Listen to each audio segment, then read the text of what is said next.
He votes for the election, but yet he's what? He's a brother. He's a Muslim. And we ask forgiveness for him. And when he dies, we have to pray upon him.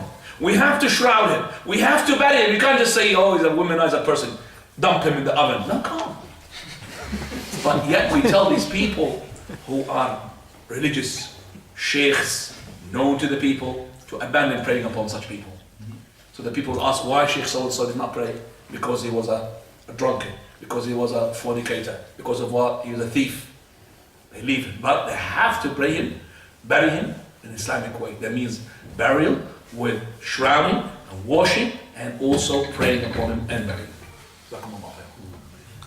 And that's one question, and it took us 10 minutes. No answer, no question for you, brother.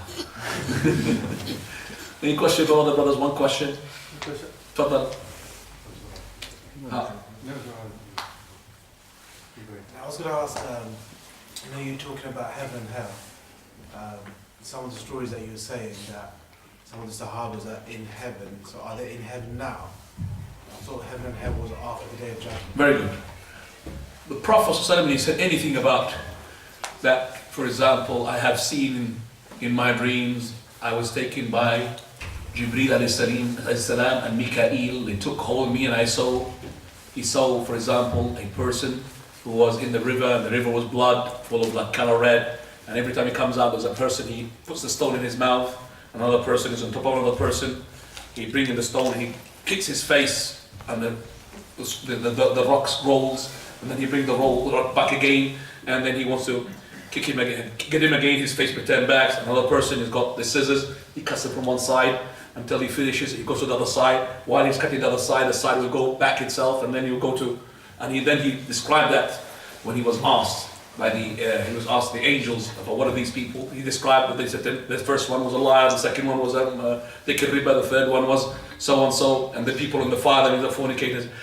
All of them haven't taken place yet, but he's talking about something which will take place. That means he's already, the Prophet of Allah said, "Ittala'tu fil Jannah." I looked into paradise. You remember his ascension? Where did he go? He went as beyond, and he heard even the pen writing, the raising. That means the angels taken from the preserved tablets. Sarif al-Aqlam. And he said, "Ittala'tu fil Jannah, fara'aytu 'ammata ahli al-fuqara." I've seen the Jannah, and I've seen most of the inhabitants, which will be the inhabitants. Which will be the inhabitants. Or it could be the souls of those people. You know, when somebody dies, the soul of that person will be according. So your soul either is going to be, like we said last time, either going to be in paradise or going to be what? In the hellfire. So it's going to be experiencing the same punishment or the delight. So this is a person's, so with talaq, that means they've seen the souls, it could be. Already the souls, so if the person had died, okay, those people's souls were going to be in paradise or going to be what? In the hellfire. When the day of resurrection takes place and the second trumpet would sound, that soul will return back to the body. Okay, so these souls, so he had looked in the paradise, most of the people, inhabitants are poor people. And we looked at the hellfire, most of the inhabitants are women. Remember? The sisters, not the sisters, the women. I'm just saying the women, sisters, even the sisters. And that is why, Prophet said, why? لأنهن يكفرن العشير ويكثرن من اللعن. Because they all the time, they're not really loyal to their husband, and they are all the time saying yal'an yal'an. So the women who are very good are very few, and the ones who are not good are very many. And also, and that is why the Prophet had said, "Tasaddaqna, make sadaqah." But when we say that, we don't say that the men, mashallah, are angels and the women are shayateen.